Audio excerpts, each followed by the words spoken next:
الحمدللہ وحدہ والصلاة والسلام علی من لا نبی بعدہ اشہد ان لا الہ الا اللہ وحدہ لا شریک لہ واشہد ان محمدا عبدہ ورسولہ۔ رمضان کے مہینے میں اکثر یہ بحث رمضان سے پہلے ہی شروع ہو جاتی ہے کہ تراویح کی 20 رکعتیں یا 8 رکعتیں۔ اس حوالے سے مختلف لوگ اپنے اپنے نظریات اپنے اپنے دلائل پیش کرتے ہیں۔ ہمارے پاکستان ہندوستان کے ملکوں میں یعنی بر صغیر میں علماء احناف بڑی شدت سے 20 رکعت ہی کے قائل ہیں، حالانکہ خود کہتے ہیں کہ عرب میں بھی حنبلی شافعی ہیں، لیکن عرب میں آپ دیکھیں عام طور پر 11 رکعت کو معیوب نہیں سمجھا جاتا، بلکہ میں نے خود دیکھا ہے سعودیہ میں بالفعل 2-3 سال رمضانوں میں نے دیکھا ہے وہاں پر کہ تمام مساجد میں سوائے مکہ مکرمہ اور مسجد نبوی کے، یعنی مسجد حرام اور مسجد نبوی ان 2 مسجدوں کے علاوہ باقی مساجد میں مدینہ منورہ میں بھی مکہ مکرمہ میں بھی عام ہے 11 رکعت پڑھنا، لیکن یہاں اس کو بہت بڑا ایشو سمجھا جاتا ہے اور اس پر لوگ طرح طرح کی باتیں بھی کرتے ہیں، دلائل اپنی جگہ۔ لیکن عرض کرنے کا مقصد یہ تھا کہ بعض لوگ اس پر تجہیل و تفسیق تک چلے جاتے ہیں، اتنی شدت اختیار کرتے ہیں۔ جہاں تک تعلق ہے تراویح کا، تو لفظ تراویح منصوص نہیں ہے، یعنی رسول اللہ صلی اللہ علیہ وسلم کے کسی بھی فرمان میں یہ منقول نہیں، آپ صلی اللہ علیہ وسلم سے لفظ تراویح ثابت نہیں ہے۔ تو کیا تراویح کہنا غلط ہے؟ نہیں، غلط نہیں ہے، چونکہ عرف عام میں اس کو تراویح کہا جاتا ہے اور اصطلاحات میں جو ہے وہ کوئی جھگڑا نہیں، کوئی بحث نہیں، اس کو سبھی تسلیم کرتے ہیں، اصطلاح اختیار کرنے میں کوئی حرج بھی نہیں ہے، اس پر سب کا اتفاق ہے۔ حدیث میں اس کے لیے جو لفظ ہے وہ قیام رمضان ہے۔ مثال کے طور پر آپ دیکھیں صحیح بخاری شریف کتاب الصلاۃ التراویح ہے، باب فضل من قام رمضان، اس میں سیدنا ابو ہریرہ رضی اللہ عنہ سے حدیث مروی ہے، حدیث نمبر 2009 بیان فرماتے ہیں رسول اللہ صلی اللہ علیہ وسلم نے ارشاد فرمایا، من قام رمضان ایمانا واحتسابا غفر له ما تقدم من ذنبہ، جس شخص نے بھی رمضان کا قیام کیا ایمان کے ساتھ اور ثواب کی نیت سے تو اس کے گزشتہ تمام گناہ بخش دیے جائیں گے۔ صحیح مسلم شریف کتاب المساجد میں باب ہے الترغیب فی قیام رمضان وہو التراویح، اس باب کے اندر سیدنا ابو ہریرہ رضی اللہ تعالیٰ عنہ کا یہ فرمان ہے کہ کان رسول اللہ صلی اللہ علیہ وسلم یرغب فی قیام رمضان من غیر ان یأمرہم بعزیمت، کہ اللہ کے رسول صلی اللہ علیہ وسلم ہمیں جو ہے قیام رمضان کی ترغیب دلایا کرتے تھے، ہاں البتہ اللہ کے رسول صلی اللہ علیہ وسلم سختی کے ساتھ یا تاکید کے ساتھ عزیمت کے ساتھ اس کا حکم نہیں دیتے تھے۔ تو یہ قیام رمضان ہے، کوئی الگ سے نماز نہیں ہے، بالکل ایسی ہی حدیث صحیح بخاری شریف میں موجود ہے، حدیث نمبر 1901 ابو ہریرہ رضی اللہ تعالیٰ عنہ سے مروی ہے، وہ بیان فرماتے ہیں کہ رسول اللہ صلی اللہ علیہ وسلم نے ارشاد فرمایا، من قام لیلۃ القدر ایمانا واحتسابا غفر له ما تقدم من ذنبہ، جو شخص شب قدر کو ایمان اور احتساب کے ساتھ یعنی حصول ثواب کے لیے اللہ کی رضا کے لیے قیام کرے گا تو اس کے گزشتہ گناہ بخش دیے جائیں گے۔ اب شب قدر کا قیام کیا ہے؟ کیا کوئی الگ سے نماز ہے؟ جیسے لوگ سمجھتے ہیں کہ جی قیام رمضان کا مطلب تہجد، رمضان میں تہجد کی نماز ادا کرنا، قیام اللیل، اس کو قیام رمضان کہا گیا ہے۔ یہی کام اگر شب قدر کو ہو تو اسے قیام لیلۃ القدر کہا گیا ہے اور اس کی یہ فضیلت بھی بیان ہوئی۔ الگ سے کوئی مخصوص نماز نہیں ہے جیسے کہ بعض لوگوں کی یہ رائے ہے۔ اور تراویح کا جو لفظ ہے یہ میں بتا چکا ہوں آپ کو کہ حدیث میں نہیں ہے، رسول اللہ صلی اللہ علیہ وسلم کے فرمان میں، بعض آثار میں، 1-2 چند آثار میں ہیں اور وہ بھی صحیح ثابت نہیں ہے، تو لفظ تراویح سے استدلال بنتا ہی نہیں ہے۔ لیکن بہت سے لوگ لفظ تراویح سے استدلال بھی کرتے ہیں، نہ صرف استدلال کرتے ہیں بلکہ فریق مخالف پر تنقید بھی کرتے ہیں۔ مثال کے طور پر آپ دیکھیے مولانا منظور مینگل صاحب کیا ارشاد فرما رہے ہیں۔ ترویحۃ عربی میں کہتے ہیں 4 رکعت کے بعد بیٹھ کر کے تھوڑی سی دعائیں اور ذکر و اذکار کا اہتمام کرتے ہیں، یہ ترویحۃ ہوتا ہے۔ 8 رکعت کے بعد ترویحتان، 12 رکعت ترویحات، 16 اور 20 اس کو کہتے ہیں تراویح۔ وہ لوگ جو کہ کہتے ہیں 8 رکعت اور اس پر لفظ تراویح کا استعمال کر کے اطلاق کرتے ہیں، خدا جانے ایسے ہی لگتا ہے کہ نہ ان لوگوں نے عربی علوم پڑھی ہے، نہ عربیت سے اور گرامر سے ان کو کوئی واقفیت ہے، نہ انہوں نے قرآن و سنت کو دیکھا ہے۔ تراویح کہتے بھی ہے اور ادھر سے کہتے کہ 8۔ آپ نے مولانا منظور مینگل صاحب کی بات سنی، ان کی بات سے آپ کو معلوم ہو گیا ہوگا کہ ان کے نزدیک جو لوگ 8 رکعت پر تراویح کا اطلاق کرتے ہیں ان کے نزدیک وہ لوگ نہ صرف یہ کہ قرآن و سنت سے ناواقف ہے بلکہ علوم عربیہ سے، علوم عربیہ سے بھی ناواقف ہیں۔ مجھے بڑی حیرت ہوئی ہے سن کر، اس لیے کہ 8 رکعت والی نماز کی جو حدیث ہے سیدہ عائشہ صدیقہ طاہرہ مطہرہ عابدہ زاہدہ رضی اللہ تعالیٰ عنہ سے مروی صحیح بخاری شریف کی کہ ان سے پوچھا گیا کہ رسول اللہ صلی اللہ علیہ وسلم کی نماز کیسی تھی رمضان کے مہینے میں، تو انہوں نے بیان فرمایا کہ ما کان رسول اللہ صلی اللہ علیہ وسلم یزید فی رمضان ولا فی غیری، اللہ کے رسول صلی اللہ علیہ وسلم رمضان یا غیر رمضان کے علاوہ میں 11 رکعت سے زیادہ نہیں پڑھتے تھے۔ یعنی امی عائشہ نے اپنی معلومات کی حد تک بیان کی، اگرچہ عبداللہ بن عباس رضی اللہ تعالیٰ عنہ سے 13 رکعت پڑھنا بھی ثابت ہے، یعنی 2 رکعت پھر 2 رکعت پھر 2 رکعت، اس طرح انہوں نے 6 بار کہا، وہ بھی ثابت ہے، اس کا انکار نہیں۔ لیکن امی عائشہ نے جو بات بیان کی، اکثر اہل علم نے یہی تشریح کی اس کی کہ یہ اللہ کے رسول صلی اللہ علیہ وسلم کا اکثری معمول تھا۔ اب اس سے جو ہے وہ استدلال کیا جاتا ہے۔ تو تراویح اس 8 رکعت قیام رمضان سمجھنا کوئی ایسی جہالت کی بات نہیں ہے، اور اسے تراویح قرار دینا بھی۔ اب دیکھیں فقہ حنفی کی ایک مشہور و معروف کتاب ہے مراقی الفلاح کے نام سے، فصل فی التراویح کے اندر اس میں یہ بات لکھی ہوئی ہے کہ 11 رکعت کے بارے میں علامہ شرنبلانی رحمہ اللہ بیان فرماتے ہیں کہ لما ثبت انہ صلی اللہ علیہ وسلم صلی بالجماعت 11 رکعتا بالوتر، اللہ کے رسول صلی اللہ علیہ وسلم نے 11 رکعت وتر سمیت ادا فرمائی۔ فصل تراویح میں لکھی ہوئی ہے یہ۔ اگر یہ ایسی ہی جہالت ہوتی یا بے خبری کی بات ہوتی تو آپ سوچئے کہ یہ حنفی علماء کیوں 11 رکعت کی بات کرتے تراویح کے چیپٹر میں۔ اسی طرح علامہ تحتاوی حنفی رحمہ اللہ، انہوں نے مراقی الفلاح پر ایک حاشیہ لکھا ہے جو حاشیہ کے نام سے معروف ہے، حاشیہ تحتاوی، تو اس کے اندر بھی تراویح کے چیپٹر میں لکھا ہے کہ وفی الصحیحین ان عائشہ رضی اللہ عنہا ما کان رسول اللہ صلی اللہ علیہ وسلم یزید فی رمضان ولا غیرہ علی 11 رکعتا، اللہ کے رسول صلی اللہ علیہ وسلم رمضان و غیر رمضان میں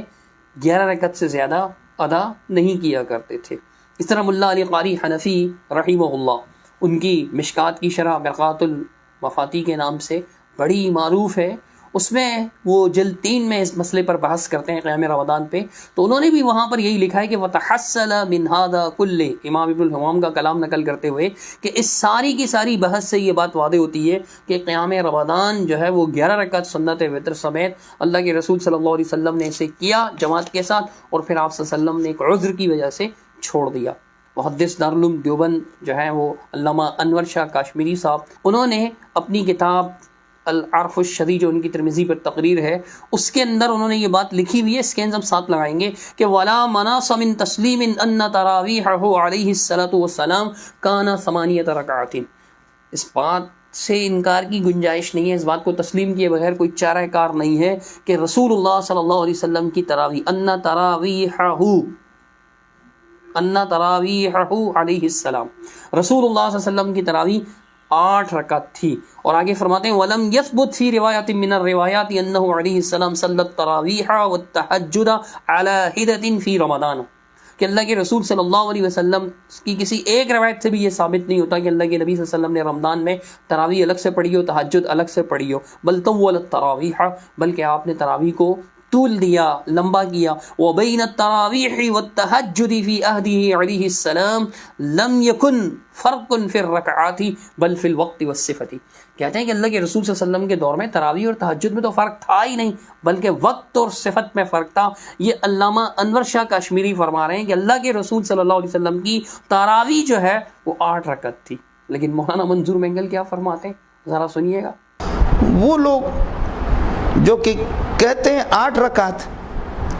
اور اس پر لفظ تراویح کا استعمال کر کے اطلاق کرتے ہیں، خدا جانے ایسے ہی لگتا ہے کہ نہ ان لوگوں نے عربی علوم پڑھی ہے، نہ عربیت سے اور گرامر سے ان کو کوئی واقفیت ہے، نہ انہوں نے قرآن و سنت کو دیکھا ہے۔ علامہ ابن نجیم الحنفی، جن کو امام حنیفہ ثانی بھی کہا جاتا ہے رحمہم اللہ، ان کی ایک شرح کنز الدقائق پر، کنز الدقائق فقہ حنفی کی کتاب ہے جو درجہ ثالثہ میں پڑھائی جاتی ہے دینی مدارس کے طلباء کو، درس نظامی کے طلباء کو، علماء دیوبند کے ہاں بھی 3ری کلاس میں پڑھائی جاتی ہے درجہ ثالثہ میں، اور جو دوسرے بریلوی وغیرہ حنفی ہیں ان کے یہاں بھی پڑھائی جاتی ہے، مجھے نہیں معلوم ان کے یہاں کس کلاس میں پڑھائی جاتی ہے۔ تو ابن نجیم رحمہ اللہ نے اس کی شرح لکھی ہے، اس کتاب کے اندر بھی انہوں نے 11 رکعت والی روایت پیش کی ہے، اور اسے تسلیم بھی کیا ہے کہ اللہ کے رسول صلی اللہ علیہ وسلم جو ہیں وہ 11 رکعت تراویح پڑھا کرتے تھے. میں آپ کے سامنے ان کی کچھ عبارت پڑھ دیتا ہوں تاکہ بات واضح ہو جائے. تراویح کے یعنی قیام رمضان کے چیپٹر میں ہی بحث کرتے ہیں فتح القدیر کی عبارت نقل کرتے ہوئے. وہ کہتے ہیں کہ فتح القدیر میں اس بات کو بیان کیا گیا ما حاصلہ، جس کا حاصل یہ ہے کہ ان الدلیل یقتضی، دلیل اس بات کا تقاضا کرتی ہے کہ ان تکون السنۃ من العشرین، 20 میں سے سنت جو ہیں وہ ہوں جو ما فعلہ صلی اللہ علیہ وسلم منہا، اللہ کے مسلمہ منہا، اللہ کے رسول صلی اللہ علیہ وسلم نے ان میں سے جو عمل کیا. پھر آپ صلی اللہ علیہ وسلم نے خشیت سے اس خوف سے چھوڑ دیا ان تکتب علینا کہ ہم پر فرض ہو جائے، اور باقی جو ہیں وہ مستحب ہیں. وقد ثبت ان ذلك كان 11 ركعة بالوتر كما ثبت في الصحيحين من حدیث عائشہ، جیسا کہ حدیث عائشہ سے ثابت ہے یہ 11 رکعت ہوں. یعنی سنت جو ہے دلائل کا تقاضا یہ ہے کہ 11 رکعت ہوں، جیسا کہ سیدہ عائشہ صدیقہ سے مروی صحیحین میں مروی حدیث جو ہے اس سے ثابت ہے. وقد ثبت ذلك ان ذلك كان 11 ركعة بالوتر، یہ 11 رکعت وتر تھیں. امام ابن نجیم الحنفی نے بھی یہ بات بیان کی ہے.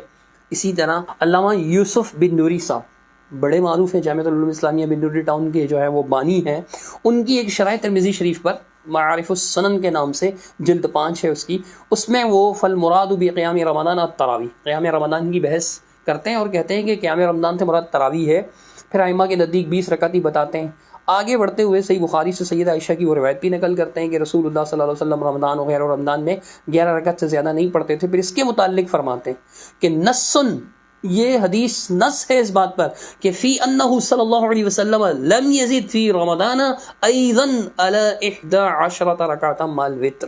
کہ یہ اس بات کی نص ہے یعنی واضح دلیل ہے کہ اللہ کے رسول صلی اللہ علیہ وسلم رمضان میں بھی ایضاً رمضان میں بھی 11 رکعت سے زیادہ نہیں پڑھتے تھے. اور پھر آگے دیکھیے کیا فرماتے ہیں کہ فلا بد من تسلیم، لازماً ہمیں یہ تسلیم کرنا پڑے گا، اس کو تسلیم کیے بغیر کوئی چارہ نہیں. انہ صلی اللہ علیہ وسلم صلی التراویح، کہ رسول اللہ صلی اللہ علیہ وسلم نے تراویح کی نماز پڑھی ایضاً 8 رکعات، کہ 8 رکعت پڑھی. ولم یثبت فی روایت، کسی بھی روایت میں یہ بات ثابت نہیں ہے انہ صلی اللہ علیہ وسلم صلی التراویح والتہجد علی ہدۃ فی رمضان، رمضان میں الگ یعنی تراویح اور تہجد الگ الگ پڑھی اور رمضان میں، یہ ثابت نہیں ہے. اب وہ کہہ رہے ہیں کہ رسول اللہ صلی اللہ علیہ وسلم کی تراویح 8 رکعت تھی. یہ کون کہہ رہے ہیں؟ علامہ یوسف بن نوری صاحب کہہ رہے ہیں رسول اللہ صلی اللہ علیہ وسلم کی تراویح 8 رکعت تھی. لیکن مولانا منظور بینگل صاحب کیا ارشاد فرما رہے ہیں آپ سن لیجیے. وہ لوگ جو کہ کہتے ہیں 8 رکعت اور اس پر لفظ تراویح کا استعمال کر کے اطلاق کرتے ہیں، خدا جانے ایسے ہی لگتا ہے کہ نہ ان لوگوں نے عربی علوم پڑھی ہے، نہ عربیت سے اور گرامر سے ان کو کوئی واقفیت ہے، نہ انہوں نے قرآن و سنت کو دیکھا ہے. علامہ شوق نیموی حنفی معروف ہیں، انہوں نے ایک کتاب لکھی تھی، یعنی یہ پچھلی صدی کے ہی فرد ہیں ہندوستان کے. آثار السنن کے نام سے انہوں نے ایک کتاب لکھی. جیسے ہمارے یہاں بلوغ المرام حدیث کی کتاب ابتدائی طلباء کو پڑھائی جاتی ہے درجہ ثانیہ میں، بعض مدارس میں درجہ ثالثہ میں، درجہ ثانیہ میں عموماً پڑھائی جاتی ہے بلوغ المرام. تو ایسے ان کے ہاں آثار السنن پڑھائی جاتی ہے درجہ خامسہ کے طلباء کو، میری معلومات کی حد تک واللہ اعلم. بہرحال درسی کتاب ہے. تو اس کے درس نظامی میں شامل اس کتاب کو یعنی اس کے اندر ایک باب قائم کیا گیا ہے کہ باب التراویح ب8 رکعات، 8 رکعت تراویح کا باب. اگر 8 رکعت تراویح کا مطلب یعنی تراویح کو 8 رکعت کو تراویح کہنا اگر اتنا ہی غلط ہوتا جیسے کہ ہمارے مہربان مولانا منظور بینگل صاحب سمجھیں، یا ہمارے بھائی جو ہیں وہ مفتی طارق مسعود صاحب وہ ایک مقام پر ارشاد فرماتے ہیں، لگے تو ان کا بھی فرمان سن لیجئے. تو اگر یہ 8 رکعتیں ہوتی تو ان کو محدثین تراویح نہ کہتے بلکہ ترویحتان کہتے یا ترویحتین کہتے. کیا کہتے؟ 2 ترویحیں. ہاں تو اب دیکھیے ان کے علماء علامہ یوسف بن نوری، علامہ کشمیری خالص دیوبندی علماء ہیں، عربی کتابوں کے اندر انہوں نے لکھا ہے. کیا آپ ان کے بارے میں کہہ سکتے ہیں کہ جی ان کو عربی نہیں آتی تھی یا کتاب و سنت نہیں آتا تھا؟ لیکن وہ اس بات کو حقیقت کو تسلیم کرتے ہیں حنفی ہونے کے باوجود. اچھا تو رہا یہ کہ جب ان کو یہ حوالے بتائے جاتے ہیں کہتے ہیں وہ خود کتنی پڑھتے تھے. چلیے جناب 20 پڑھتے تھے لیکن انکار تو نہیں کرتے تھے حق بات کا، مانتے تو تھے کہ 8 رکعت بھی سنت ہیں اللہ کے نبی صلی اللہ علیہ وسلم کی، اللہ کے نبی نے 8 ہی پڑھی ہیں صلی اللہ علیہ وسلم، مانتے تو تھے.